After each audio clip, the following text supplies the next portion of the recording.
네, 잠언 23장 19절에서 25절까지의 말씀. 내 아들아 너는 듣고 지혜를 얻어 내 마음을 바른 길로 인도하라. 하나님의 말씀을 듣고 거기서 지혜를 얻어서 우리의 마음을 바른 길로 인도하라.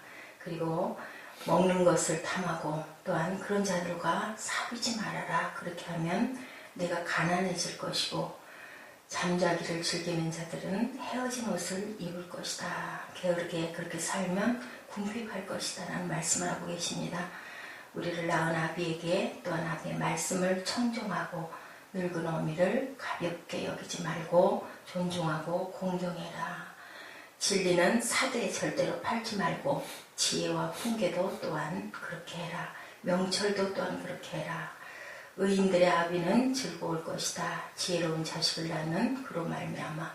그러니까 너희가 의인이니까 너희 부모를 공경하고 어머니가 기쁘게 해라 라고 귀한 말씀을 주고 계십니다. 잠언서는 지혜책이죠. 지혜롭고 슬기롭게 어떻게 삶을 살 것인가, 삶의 능력에 대해서 말씀하고 계시고, 또한 자녀들을 밥상머리 때부터 밥상머리 교육이라고 합니다. 이렇게 유대인들은 하나님 말씀 안에서 어린 날부터 모세오경과 잠언을 항상 읽게 했죠. 그 두루마리 양피지에다가 옛날에는 이런 성경이 아니었기 때문에 두루마리 양피지에다가 꿀을 발라가지고 그것을 핥으면서 읽게끔 이렇게 여러 가지 그냥 아이가 잘 말을 들어서 돌진하면서부터 그 잠언 말씀을 묵상하고 읽은 것이 아니라 아이들은 다 똑같죠. 하기 싫어하니까 이렇게 부모님들이 이런 꾀를 냈다라는 이야기도 있어요. 세상에서는 지혜로운 사람이 성공적이고 아름다운 삶을 살아가게 되고, 참된 믿음의 사람들은 또한 지혜로운 사람들이 참된 믿음입니다. 믿음이 들어가면 우리 어떻게 돼요? 하늘의 지혜를 하나님께 받습니다. 성령이 내 안에 계시면, 그렇죠? 성령의 은혜가 내 삶 속에 있기 때문에 믿음의 사람들은 지혜로운 사람들이죠. 길이요 진리요 생명이시라고 말씀하십니다. 나를 말미암지 않고는 하나님께 올 자가 없다. 이런 하나님으로 덧입은 우리들, 하나님의 형상으로 만든 우리들, 모양이 형상이 아니라 우리 내면에 있는 모든 것들을 하나님의 형상을 닮은 우리들은 지혜 또한 하나님이 주시는 지혜를 받아야 지혜롭게 살 수 있을 줄로 믿습니다. 예, 성령이 내 안에 내주하시면, 그 은혜가 우리 안에 있으면 우리는 충만한 삶을 살게 되고 세상도 이기게 되고 천국의 길도 열려 있으므로 그 길을 오차없이 잘 달려가죠. 좁은 문도 아무리 좁고 협착해도 그 길은 우리가 찾아갈 수 있는 지혜를 하나님이 항상 저희들을 붙들고 계십니다. 지혜로운 성도는 그런데 두 가지를 잘해야 되겠다. 어떻게 해요? 하나님과의 관계, 그리고 이웃과의 관계를 잘해야 되겠죠. 그게 바로 뭘까요? 예, 십자가, 하늘을 향해서 또한 형제 자매들을 향해서 그 관계가 상호 관계가 좋아야 할 줄로 믿습니다. 자녀와 부모님의 관계, 또한 부부의 관계, 이웃과의 관계에 있어서는 어떻게 해야 될까요? 항상 한결같이 성실한 태도여야 할 텐데, 예. 제가 주일날 우리가 가지고 있는 모든 직업이 성직일 수 있는데, 그런데 세상 사람보다 우리 기능이 뒤떨어질 수도 있지만 크리스찬이 분명하게 세상 사람과 다른 부분은 성실과 정직이다.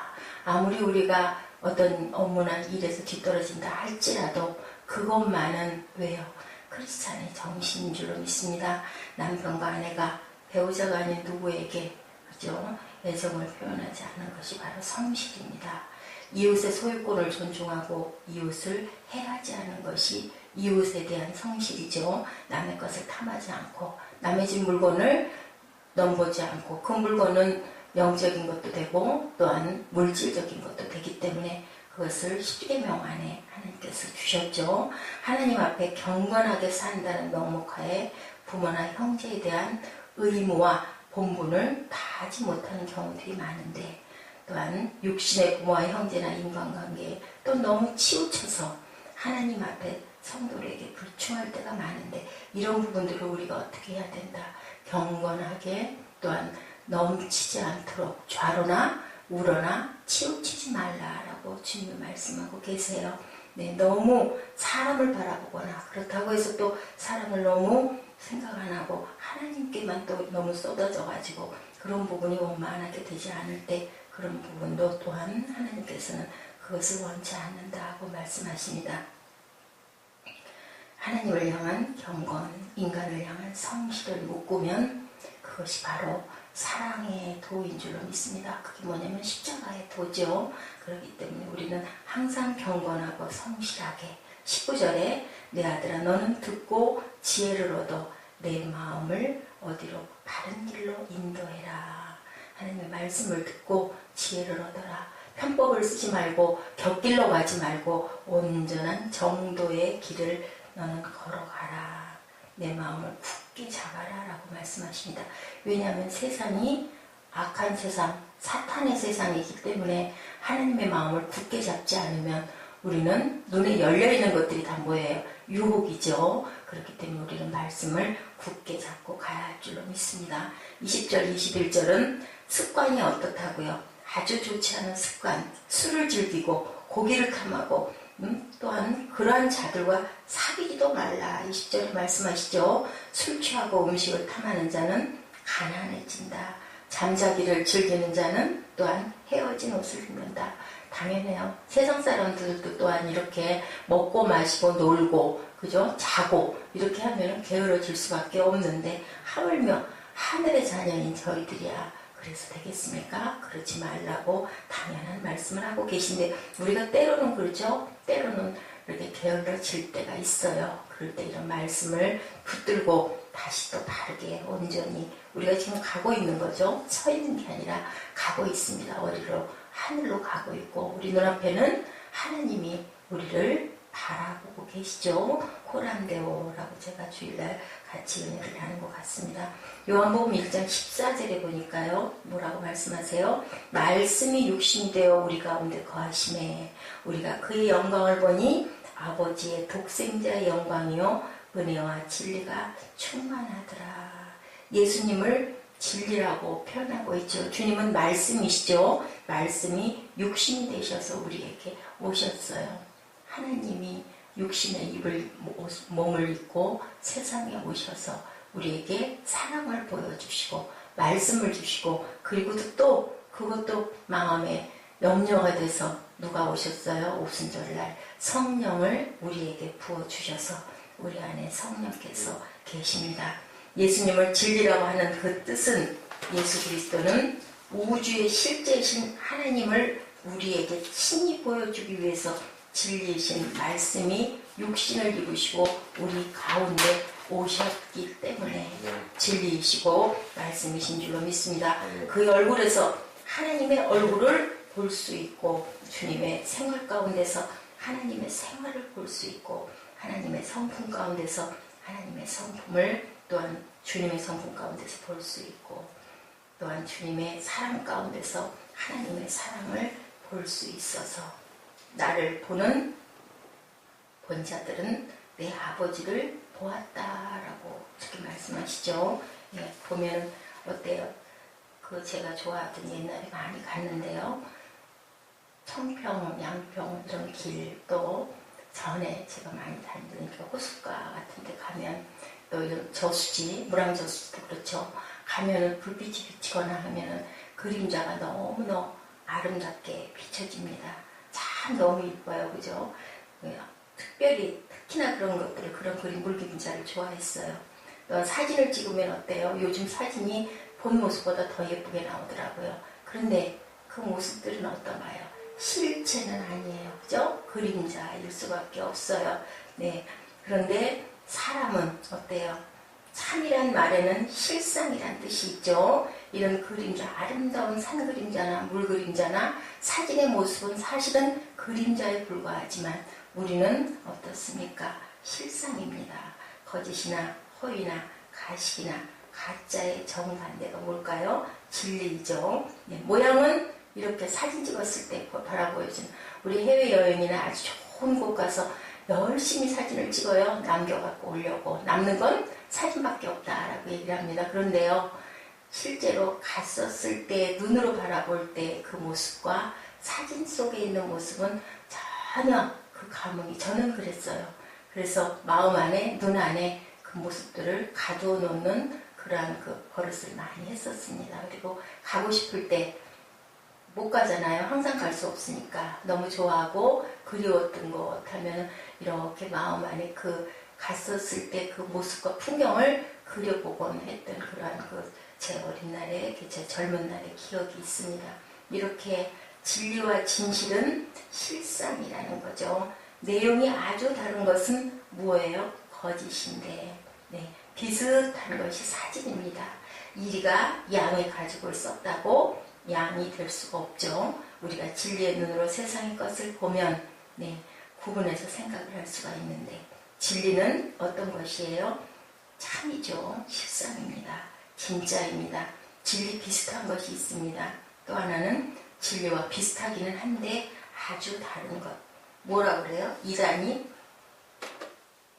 이단이 앞에 시작은 쭉 괜찮은데 끝이 다르다고 그러죠. 비슷한 것 같은데 나중에 듣다 보면은 전혀 반대 이야기를 하고 있는 아주 다른 것.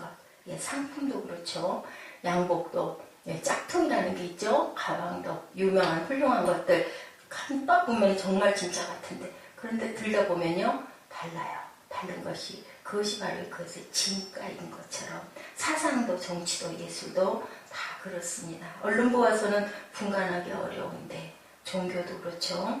참된 종교가 있는데 비슷한 것도 있고 아주 다른 사교도 이렇게 있어요. 주님이 말씀하시네요. 나는 길이요 진리요 생명이니 나로 말미암지 않고는 아버지께로 올 자가 없다. 쉽게 말해서 구약의 그림자가 뭐예요? 그림자인데 그 실체는 주님이시다라고 이렇게 말씀을 하고 계십니다. 부모에게 지혜롭게 살아갔을 때 우리가 어디 가운데 이렇게 진리 가운데 살 수 있다. 모든 거짓된 것들이 우리를 유혹하지만 우리들은 어떻게 해요? 주님의 말씀으로 온전하게 무장하고 나아갈 때 목마른 인생들이 양식 아닌 것을 위하여 무엇을 달아줘요? 은을 달아주며 배부르게 못하는 것을 하여 수고하고 있는데 거짓 것을 따라가다가 망하는 사람들이 우리 인생 행로의 길가에는 너무나 많다. 이렇기 때문에 진리는 사되 팔지 말라고 얘기해요. 사서 우리의 것으로 우리 자녀에게 또는 우리 부모에게 내가 진리의 자녀이니까 어떻게 해라? 효도하고 그 부모를 기쁘게 여기고 그 부모를 귀하게 여겨라. 무슨 일을 하든지 참되게 살고 진리를 따라라 라고 말씀하고 계십니다. 어떤 사람이 바로 살기를 원하는데 진리를 따라 살기 위해서 노력하는데 또한 되는 대로 거짓 따라 사는 사람에 비하면 어떨까. 그런데 세상 따라 사는 사람이 구부러진 길로 간다면 바로 살려고 노력하는 사람은 비교적 바른 길로 갈 수 있는데, 그런데 어때요? 완전하지는 못한데 우리가 금 그을 때 바르게 오차없이 정확하게 그을 재주가 없어요. 근데 뭐를 대고 그으면, 자를 대고 그으면 바로 그을 수도 있습니다. 우리의 사상이나 수양으로는 어느 정도는 따라가지만 완전하지 못한데 진리이신 예수 그리스도를 따라가서 살면 곧게 바르게 갈 수 있다라고 본문에서 말씀하고 계십니다. 어떻게 진리 되신 예수 그리스도처럼 살 수 있을까? 진리를 사는 것은 돈으로, 값으로 사는 것이 아니다. 진리는 돈으로 사는 게 아니죠. 요즘에 아주 흔하게 하는 말. 한동안 전에 뭐니 해도 뭐니가 최고다. 그런데 어떻습니까? 어떻게 진리 되신 예수 그리스도를 돈으로 절대로 살 수 없죠. 예수님의 말씀은 뭐라 그래요? 값진 진주를 발견한 상인이 어떻게 했어요? 집에 가서 있는 것을 다 팔아서 진리이신 예수 그리스도를 사려고 하면 먼저 내게 있는 것을 다 팔아야 한다. 그러니까 젊은 돈 많은 청년이 와서 나는 모든 거 다 했습니다. 어떻게 영생의 길로 갈 수 있습니까? 하니까 뭐라 그래요? 내가 가진 것을 다 팔아서 주변 이웃들에게 나눠주고 나를 따르라. 그 재물 때문에 결국은 주님 따라 못 가고, 주님 따라 간 사람들은 무엇을 받아요? 진리의 삶의 영생의 반열에 들어가게 된 것처럼 가지고 있는 모든 것들을 다 팔아서 참 진리를 주님을 알고 따라갈 수 있는 그런 저와 여러분 되시기 바랍니다. 예수를 알기 전에 가지고 있던 것, 참 진리를 발견하기 전에 내가 좋아하던 것, 내가 사랑하던 것, 세상에 붙은 것, 성경 말씀대로 육신의 정욕, 안목의 자랑, 이생의 자랑, 세상에 좋지 않은 습관들을 다 팔아버려야 되겠죠. 다 버려버려야 되겠죠. 아무 소용이 없죠. 예, 바울이 말하죠. 배설물과 같은 그런 것들이다. 나는 하늘의 온전한 하나님의 지혜와 진리를 얻고 그것을 따라가기에는 내가 가진 모든 것들은 아무 소용이 없다라고 얘기하고 있습니다. 이런 모든 것들을 다 싸서 버리고 팔아버리고 십자가에 못 박아버리고 어떻게 그리스도를 먼저 사고 지식의 말씀을 사고 마음으로 사고 체험을 통해서 사고 또한 손과 발로 사야 할 줄로 믿습니다. 뭐예요? 주님의 말씀 따라 주님의 행동 따라 주님의 섬기신 것들 따라 그렇게 저희들이 달려갔을 때 우리가 온전한 하나님의 진리 안에 거하는 그런 삶이 될 줄로 믿습니다. 생활을 통해서 그렇게 살아가야 되겠죠. 귀한 진리를 우리가 샀다면 그리스도를 우리 머리에 마음에 손과 발에 덧입히고 살아간다면 우리가 거룩한 삶이 전에 에서 같은 사람 어땠어요? 팥죽 한 그릇에 장사꾼을 사버렸죠. 가롯 유다는 어땠어요? 은 30냥에 팔아버렸습니다. 부올의 아들 발락은 선지자로 많은 선물에 팔려서 따라가다가 말 못하는 나귀에게 책망을 받는 부끄러움을 받습니다. 예수 믿는 사람이 선물 준다고 따라가다가 나귀에게 책망받듯이 안 믿는 사람들에게 부끄러움을 당해서는 안 되겠죠. 게바는 어땠어요? 세상 사람을 따라가느라고 예수를 나는 모른다 하고 팔았습니다. 세상의 향락과 권세와 허영 속한 모든 것들을 따라가지 않는 저희들 되십시다. 그것들은 모두 다 썩어지고 없어지는 것들을 위해서 우리가 애를 쓸 필요가 없습니다. 그것들을 위해서 진리를 팔아서는 안 되겠죠. 부모님의 말씀을 청정하고 연로한 부모님을 구박하거나 불평해서도 안 되고 부모님을 기쁘게 해드리는 것이 바로 부모 공경이라고 25절에 말씀하고 계세요. 성도들은 사랑하며 사는 사람들이에요. 사랑. 하나님 앞에서 부모님 앞에서 이웃들로부터 받은 은혜와 사랑을 기억하며 살아가는 저와 여러분 되시기를 주님의 이름으로 축복합니다. 하나님 앞에서는 어떻게 하라고요? 경건하고 성실해라. 그것이 사랑의 실천이고 그것이 십자가이고 그것이 바로 사랑이다. 하나님 앞에 경건하고 또한 우리 형제 자매에게 항상 성실한 그러한 삶으로 나는 과연 그렇게 살고 있는지 하나님께 경건하지 못하고 사람들에게 성실하지 못했는지 회개하는 시간 갖고 말씀 따라 순종하고 그렇게 결단하고 성령의 도우심을 구하는 오늘 이 하루가 되시기를 주님의 이름으로 축복합니다. 일어서셔서 기도하시고 기도하는 시간 갖도록 합니다.